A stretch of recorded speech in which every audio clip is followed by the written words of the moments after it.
नमस्कार, हिंदी शिखा चैनल में आपका स्वागत है।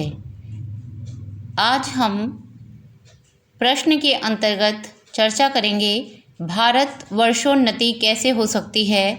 निबंध के शीर्षक की सार्थकता पर विचार करें। भारत वर्षोन्नति कैसे हो सकती है नामक निबंध 1884 ईस्वी में प्रकाशित हुआ था।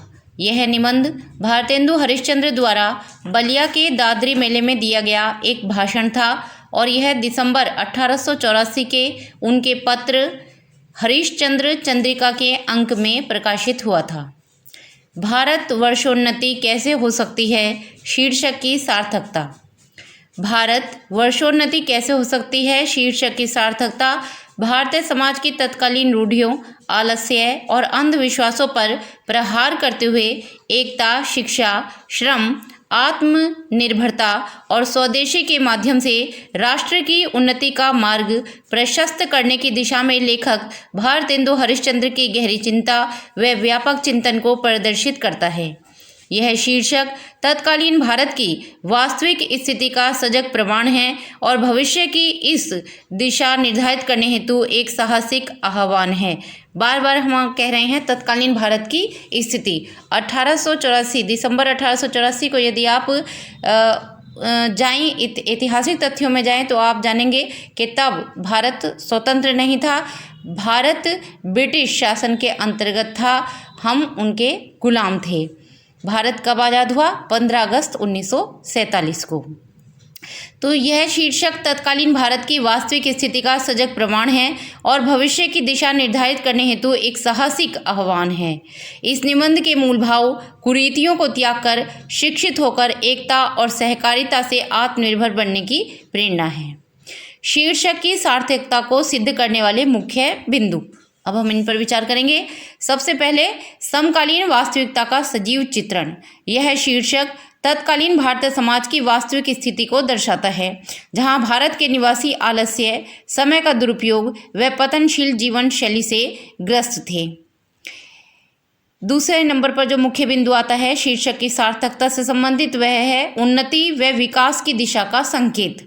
प्रस्तुत शीर्षक तत्कालीन भारतीय समाज में व्याप्त समस्याओं को ही उजागर नहीं करता, बल्कि भारत की उन्नति कैसे संभव है का मार्ग भी प्रशस्त करता है। अर्थात समस्या ही नहीं बताता, उन समस्याओं का समाधान कैसे हो सकता है, यह भी अपने निबंध में उन्होंने दर्शाया है भारतेंदु हरिश्चंद्र ने। तीसरा महत्वपूर्ण बिंदु है शीर्षक की सार्थकता के संबंध में भारतीयों को जागरूक करने का आह्वान। लेखक ने अंग्रेजों के शासन की मनमानी, अत्याचार और भारतीयों की निष्क्रियता पर कटाक्ष करते हुए उन्हें जागृत करने का प्रयास किया है। वह उन्हें स्वदेश तथा जाति के प्रति समर्पित होने का आह्वान किया है। इसके पश्चात मुख्य बिंदु आता है सामाजिक रूढ़ियों का विरोध। लेखक ने प्रस्तुत शीर्षक के माध्यम से भारतीय समाज में प्रचलित उन रूढ़ियों, कुरीतियों, अंधविश्वासों का विरोध किया जो राष्ट्र के विकास में बाधा उत्पन्न करती हैं।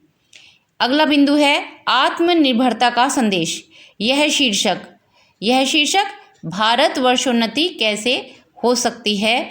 यह शीर्षक आत्मनिर्भरता के महत्व को भारतीय सामाजिक संदर्भ में भली भांति उद्धृत करता है। लेखक ब्रिटिश गुलामी से मुक्ति हेतु इस बात पर जोर देता है कि भारत को स्वदेशी अपनाकर हर वस्तु के लिए विदेशी निर्भरता से पूर्णतः मुक्त होना होगा। जब तक अंग्रेजों के बनाए सामानों का प्रयोग करते रहेंगे तब तक हम उनके गुलाम ही बने रहेंगे, क्योंकि हमारा जो पैसा था वो सब ब्रिटिश अपने देश में ले जाते थे, ब्रिटेन ले जाते थे। जब हम अपनी बनी वस्तुओं का प्रयोग करेंगे तो वो पैसा हम तक ही रहेगा और हम आर्थिक रूप से सशक्त हो सकेंगे और आत्मनिर्भर बनेंगे, तभी हम इस विदेशी निर्भरता से पूर्णतः मुक्त होंगे। अगला बिंदु है एकता व सहकारिता की प्रेरणा। शीर्षक में भारत वर्षोन्नति शब्द का प्रयोग भारत के सभी वर्गों और जातियों को एकता के सूत्र में पिरोने की आवश्यकता को उजागर करता है, जो उन्नति के लिए आवश्यक है। उन्नति, विकास, प्रगति सबके लिए सबसे पहले जो आवश्यक होता है वह होता है एकता का भाव। यदि सभी धर्म, जाति के लोग एकता के भाव से निवास करते हैं तो वह समाज, वह राष्ट्र आगे बढ़ता है। अगर एक दूसरे से घृणा करते रहेंगे, एक दूसरे से लड़ते झगड़ते रहेंगे, तो समाज जो है वो पीछे की ओर पतनशील होता चला जाता है। अगला महत्वपूर्ण बिंदु है और जो अंतिम भी है, स्वदेशी और स्वभाषा की महत्ता का प्रतिपादन। शीर्षक के माध्यम से विदेशी वस्तुओं, संस्कृति, भाषा के स्थान पर स्वदेशी वस्तु और मातृभाषा के प्रयोग पर बल दिया गया है। स्वदेशी वस्तु उस समय सबसे बड़ी क्या बन गई थी आगे आते आते, महात्मा गांधी जी के नेतृत्व में खादी, है ना। तो वो जो खादी थी वो स्वदेशी का एक कहें कि एक ब्रांड बन गई थी।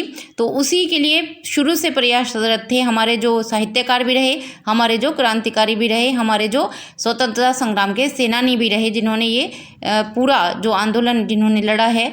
तो वो उनका कहना था कि स्वदेशी वस्तु और मातृभाषा जो हमारी हिंदी है, तो इसका जितना ज़्यादा प्रयोग किया जाएगा उससे आत्मनिर्भरता आएगी और आत्मनिर्भर बनकर भारत उन्नति के मार्ग पर अग्रसर हो सकेगा।